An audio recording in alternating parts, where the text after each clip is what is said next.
En 2006, Laetitia Mendes n'a que 24 ans, le jour où elle apprend qu'elle est porteuse d'une mutation génétique.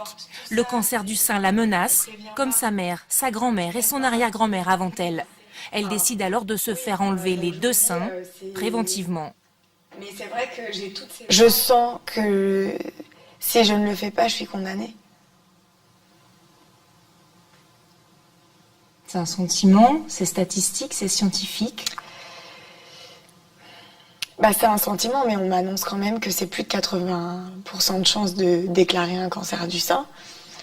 Donc soit 9 chances sur 10. Donc je sais que ça va m'arriver. J'ai juste envie, moi, de prendre une date et de décider à quel moment je dois me faire opérer plutôt que de décider la date à laquelle on va m'annoncer que j'ai une boule dans le sein. Au moment où les résultats du dépistage tombent, Laetitia apprend aussi qu'elle est enceinte.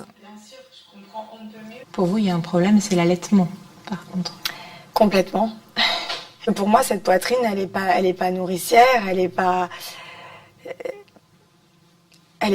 en pleine santé. Enfin, pour moi, ces seins, ils sont empoisonnés. Donc, même l'image d'avoir ma fille au sein, c'était pas envisageable pour moi.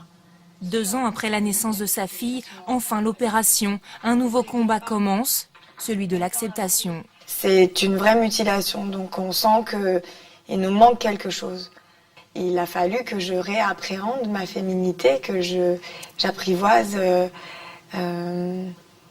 aussi le regard des gens, parfois se forcer la main pour continuer d'être coquette, pour continuer de mettre des décolletés alors qu'il y a des creux, qu'il y a des choses qui sont des irrégularités qui montrent un décolleté pas parfait. Laetitia Mendes a attendu des années avant de parler de son opération. Un silence qu'elle brise lorsque l'actrice américaine Angelina Jolie révèle l'an passé sa double mastectomie. Pour vous, l'annonce d'Angelina Jolie, c'est un tournant? Ça vous a libéré aussi? Ah oui. Si elle n'avait pas parlé, je pense que j'aurais jamais réussi à le faire, ou il m'aurait fallu encore beaucoup plus de temps. Pendant longtemps, vous n'en avez pas parlé? Jamais. Pourquoi? Honte. On a honte et on a peur en plus de ne pas être comprise. Vous n'avez jamais regretté? Jamais. Aucun regret, aucun remords.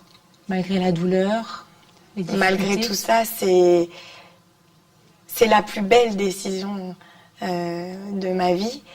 Cette décision, elle l'explique aujourd'hui dans un livre écrit pour sa fille Lana.